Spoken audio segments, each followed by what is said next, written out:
बच्चों, आज हम क्लास सेकंड में सामाजिक अध्ययन विषय में पाठ 3 का अध्ययन करेंगे।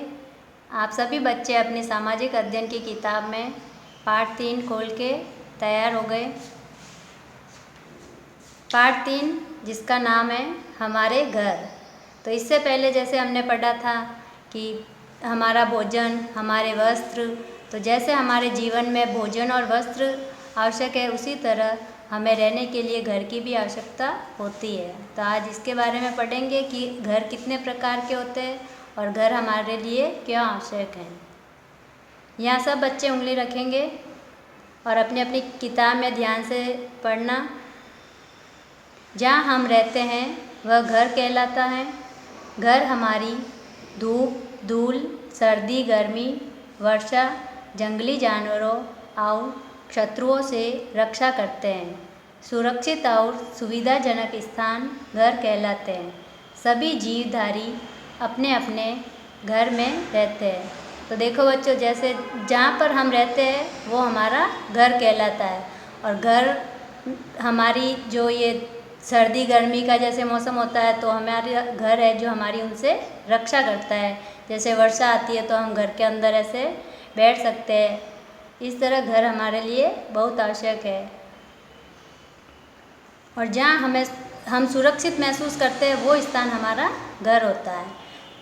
तो सभी जीवधारी जैसे सभी मनुष्य है, जैसे जंतु है, तो उन सबको घर की आवश्यकता होती है।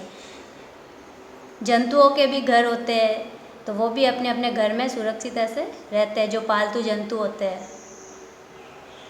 घर प्रायः 2 प्रकार के होते हैं। अब देखो यहाँ बताया कि घर कितने प्रकार के होते हैं, तो घर 2 प्रकार के होते हैं। जैसे छोटे मकान और बड़े मकान। कई मकान ऐसे छोटे छोटे होते हैं और कई बड़े बड़े मकान होते हैं। छोटे मकान में एक कमरा, रसोई घर और बाथरूम होता है। कुछ मकान बड़े होते हैं जिनमें 7-8 कमरे होते हैं तथा कुछ मकान 2-3 मंजिले होते हैं। तो देखो बच्चों, मकान 2 तरह के होते हैं, जिसमें एक तो आता है जैसे छोटा मकान। तो उसमें क्या होता है कि सिर्फ जैसे एक कमरा और एक रसोई घर होता है और एक बाथरूम होता है। और कई मकान ऐसे बड़े बड़े होते हैं जिसमें 7-8 कमरे होते हैं, रसोई होती है, लेट बाथ होते हैं। तो इस तरह 2 तरह के होते हैं। और कई मकान ऐसे होते हैं बड़े बड़े शहरों में 2-3 मंजिले मकान होते हैं, जिसमें कई सारे लोग एक साथ ऐसे मिलकर रहते हैं।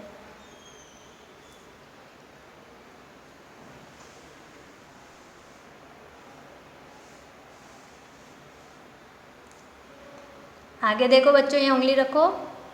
छोटे मकान प्रायः कच्चे होते हैं।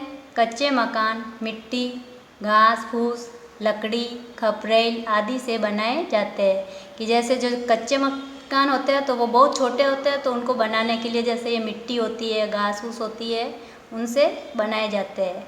और पक्के मकान ईंट, सीमेंट, पत्थर, बालू, लोहा आदि से बनाए जाते हैं। पक्के मकान मजबूत और सुंदर लगते हैं और कच्चे मकान कमज़ोर होते हैं। कच्चे मकान अधिकतर गाँव में होते हैं, जबकि पक्के मकान शहरों में होते हैं। तो देखो बच्चों, जैसे छोटे छोटे मकान होते हैं वो कच्चे मकान, तो वो तो बनते हैं मिट्टी से, घास फूस से बनाए जाते हैं। और ऐसे मकान हम कहाँ देखते हैं? ज़्यादातर ऐसे गाँव में।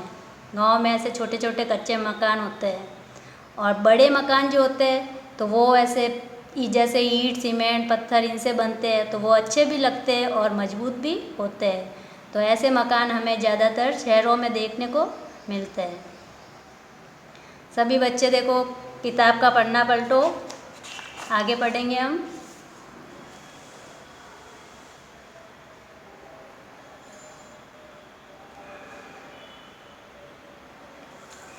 देखो बच्चों, कोई पीछे रह गए हो तो यहाँ उंगली रखो। पक्के मकान बनाने के लिए राजगीर और मजदूर होते हैं। बढ़ई, दरवाज़ा, खिड़की आदि लकड़ी के सामान बनाते हैं। मकान में प्लम्बर पानी का नल लगाता है। रंगाई पुताई वाला दीवारों पर पुताई करता है। बिजली मिस्त्री बिजली की फिटिंग करता है। मकान के निर्माण में ये सभी हमारे सहयोगी होते हैं। कि जैसे हम पक्का मकान बनाते हैं बच्चों, तो उनमें कई जगह ऐसे जैसे दरवाजे लगाने होते हैं, खिड़की लगानी होती है, तो उनका काम जैसे बड़े जो कि फर्नीचर का काम, लकड़ी का काम करते हैं, तो वो बनाते हैं। और जैसे पानी के नल वगैरह लगाना होता है, तो प्लम्बर जो होता है वो ये काम करता है। रंगाई पुताई के लिए अलग आदमी होते हैं, और बिजली की फिटिंग, लाइट की जो फिटिंग होती है उसके लिए भी अलग से मिस्त्री होते हैं। तो ये सब है जो हमारे पक्के मकान बनाने में हमारी सहायता करते हैं। बहुत पहले आदि मानव गुफाओं में रहता था। यहाँ उंगली रखो बच्चों, देखो वापस पढ़ रही हूँ मैं कि बहुत पहले जो आदि मानव गुफाओं में रहता था, धीरे धीरे उसने मकान बनाना शुरू किया। ये मकान जंगलों में पेड़ के ऊपर घास फूस, लकड़ी आदि से बने होते थे। कि कई पहले जब मकान थे ही नहीं, आदि मानव रहते थे, तो वो जंगलों में रहते थे। तो उस समय वो क्या करते थे, मकान बनाते तो वो पेड़ पौधों के ऊपर ही घास फूस डाल के ऐसे अपने कच्चे ऐसे मकान बनाते और उनके अंदर रहते थे। कुछ घर अस्थायी होते हैं, जैसे टेंट, तंबू, गोल घर, इग्लू, पट्टियों पर चलता फिरता घर, बैलगाड़ी का घर, टिन की चादरों के घर, झील पर तैरता हुआ हाउस बोट आदि। तो देखो बच्चों, कई मकान अस्थायी से यह मतलब है कि जो मकान बहुत लंबे समय तक वहाँ पर बने हुए नहीं रहते हैं, तो वो होते हैं अस्थायी मकान। जिसमें आता है जैसे टेंट, कई जगह आप लोग देखते होंगे कि ऐसे टेंट लगाकर, तंबू लगाकर लोग रहते हैं, तो वो क्या होता है कि ज़्यादा समय तक वहाँ नहीं रहते हैं। तो ऐसे जो मकान होते हैं वो होते हैं अस्थायी मकान। कई लोग ऐसे बैलगाड़ियों के ऊपर अपने मकान, बैलगाड़ी को ही अपना मकान समझकर उसके ऊपर ऐसे रहते हैं। और कई ऐसे मकान जो झील पर तैरते हुए हाउस बोट में होते हैं। तो ये जो मकान होते हैं वो अस्थायी मकान कहलाते हैं, कि ये ज़्यादा समय तक वहाँ स्थिर नहीं रहते हैं।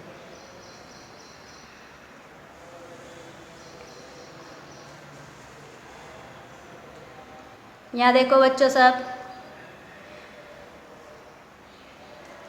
चलते फिरते चरवाहे और बंजारे तंबू लगाकर अस्थायी घर बनाकर रहते हैं। कि जो ये बंजारे वगैरह होते हैं, चरवाहा होते हैं, तो वो क्या होते हैं, एक जगह पर टिके हुए नहीं रहते, तो उनके मकान भी ऐसे वो तंबू लगाकर ऐसे रहते हैं। बर्फीले प्रदेश के निवासी बर्फ़ की चादरों से गुंबदनुमा गोल घर बनाते हैं, इन्हें इग्लू कहते हैं। कि जो बर्फीले प्रदेशों में जो लोग रहते हैं, तो वो वहाँ पर जो बर्फ़ की बड़ी बड़ी चट्टानें होती है उनसे अपना घर बनाते हैं और उन घरों में रहते हैं। तो जो बर्फ़ से बने हुए घर होते हैं उनको कहते हैं इग्लू। भूकंप वाले देश जापान में लकड़ी के घर बनते हैं। कुछ लोग बैलगाड़ी में ही अपना घर बना लेते हैं। कि देखो बच्चों, जैसे जापान देश है, तो वहाँ पर क्या बहुत अधिक भूकंप आते हैं, तो वहाँ पर ज़्यादातर मकान हमें कैसे लकड़ी के बने हुए दिखते हैं। क्योंकि जो लकड़ी के मकान होते हैं तो उनमें क्या भूकंप जब आता है ना, तो ज़्यादा नुकसान नहीं होता है। इस कारण वहाँ पर अधिकतर मकान है जो लकड़ी से ही बने रहते हैं। और कुछ लोग हैं जो बैलगाड़ी में ही अपना घर बना लेते हैं। सब बच्चे यहाँ पे उंगली रखो। जब मानव खेती और पशुओं को पालने लगा तो एक जगह घर बनाकर रहने की आवश्यकता महसूस करने लगा। इस प्रकार का घर स्थायी घर कहलाता है। शुरू में वह घास फूस से बने कच्चे घरों में रहता था। घर की सुरक्षा के लिए मानव ने लकड़ी के लट्ठे का प्रयोग किया। इस प्रकार मानव की घर बनाने में उन्नति हुई और धीरे धीरे वह पक्के घर बनाकर रहने लगा। कि देखो बच्चों, जब मानव पहले जंगलों में ऐसे रहते थे और जब उन्होंने खेती करना और पशुओं को पालना शुरू किया, तो जिस स्थान पे वो खेती करते थे उसी स्थान पे वो अपना घर बनाकर रहने लग गए। तो इस तरह जो वो उनका घर था वो क्या कहलाता था, स्थायी घर। यहाँ जाओ सब बच्चे, अच्छे घर का स्वरूप, कि अच्छा घर किस तरह का होता है उसके बारे में। घर वही अच्छा होता है जिसमें घर के सदस्यों की स्वास्थ्य रक्षा हेतु धूप, प्रकाश और हवा भली प्रकार से मिले। कि देखो बच्चों, घर वही अच्छा होता है जिसमें हम सुरक्षित रहते हैं और जिसमें धूप आती हो, सूर्य का प्रकाश आता हो और अच्छी प्रकार से हवा आती हो, तो वो घर अच्छा रहता है। तो अच्छे घर की अब क्या विशेषताएं होती है, तो यहाँ पे उंगली रखो सब बच्चे। एक अच्छे घर में निम्नलिखित विशेषताएं होनी चाहिए। पहला देखो, घर मजबूत होना चाहिए, कि जो हम घर बनाते हैं वो हमारा कैसा होना चाहिए, मजबूत होना चाहिए। कच्चा ऐसे घर नहीं होना चाहिए कि आंधी तूफान आते ऐसे बिखर जाए।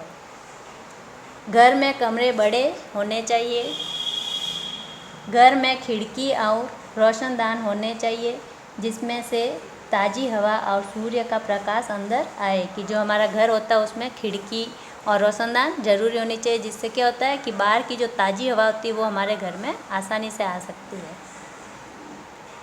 घर के आगे फुलवारी के लिए जगह होनी चाहिए, कि घर के जो आगे हमारी जगह होती है वहाँ पर फुलवारी यानी बगीचे के लिए, जहाँ पर हम पेड़ पौधे लगा सकते हैं, तो इसके लिए हमारे जगह होनी चाहिए। घर देखने में सुंदर होना चाहिए, और घर कैसा होना चाहिए, दिखने में बहुत अच्छा ऐसे सुंदर सा होना चाहिए। घर को स्वच्छ रखना भी अति आवश्यक है। प्रतिदिन घर की दीवार और फर्श की सफाई करनी चाहिए। कूड़ा बाहर उचित स्थान पर डालना चाहिए। कि बच्चों देखो, अगर हमें अपने घर को स्वच्छ रखना, साफ़ सुथरा रखना है, जिससे कि हम बीमार नहीं हो। अगर साफ़ नहीं होगा तो क्या होगा, हम बीमार हो जाएंगे। तो उसके लिए क्या करना चाहिए कि हमारे घर का जो कचरा होता है उसको हमें कच्चेदान में ऐसे एक जगह इकट्ठा करके फिर उसको बाहर डालना चाहिए। मक्खियों और मच्छरों से बचाने के लिए जालीदार दरवाजे लगवाने चाहिए। शौचालय और स्नान घर की सफाई प्रतिदिन करनी चाहिए। यदि शौचालय और स्नान घर एक साथ हो तो शौचालय में फिनाइल डालते रहना चाहिए। घर की सभी नालियों में कीटनाशक घोल डालना चाहिए। फर्श पर प्रतिदिन झाड़ू तथा बाल्टी में कीटनाशक दवा डालकर पोछा लगाना चाहिए। कि हमें अगर अपने घर को स्वच्छ रखना है तो उसके लिए हम क्या करेंगे, उसका जो घर का जो कूड़ा कचरा है उसको एक जगह इकट्ठा करके बाहर डालेंगे। और मक्खियों और मच्छरों से बचने के लिए हमारे घर के बाहर ऐसे हमें जालीदार दरवाजे लगवाना चाहिए। स्नान घर और शौचालय जो होता है उसके अंदर कीटनाशक ऐसे दवाई डालनी चाहिए, फिनाइल डालना चाहिए, और नालियों में भी कीटनाशक डालना चाहिए। तो इस प्रकार हम अपने घर को स्वच्छ रख सकते हैं। पन्ना पलटो सब बच्चे। यहाँ पे उंगली रखो। देखो, हमने जो इस पाठ में पढ़ा है उसके मुख्य बिंदु। घर सर्दी, गर्मी, वर्षा और आदि से हमारी रक्षा करते हैं। मिट्टी, घास फूस, पत्थर तथा लकड़ी से बने घर को कच्चा घर कहते हैं। कि जो मिट्टी और घास फूस से बने हुए घर होते हैं वो होते हैं कच्चे घर, और जो घर पत्थर, ईंट, सीमेंट, बजरी और लोहे इनसे बना होता है वो कैसा घर होता है, पक्का घर। ईंट और सीमेंट से बने घर को पक्का घर कहते हैं। कुछ घर अस्थायी होते हैं, जैसे तंबू व चल घर। तंबू होते हैं और चल घर होते हैं जो बैलगाड़ियों के ऊपर जो घर होते हैं वो। तो ये कैसे होते हैं, अस्थायी घर। घर को साफ़ सुथरा रखना अति आवश्यक है। कि हमें अपने घर को साफ़ सुथरा रखना बहुत आवश्यक है, नहीं तो क्या होगा, वहाँ पे कीटाणु पैदा होंगे और हम बीमार हो जाएंगे। तो ये हमारा पाठ यहाँ पे पूरा हो गया है। आप सब बच्चे इसके ये जो मुख्य बिंदु है इसको याद करना।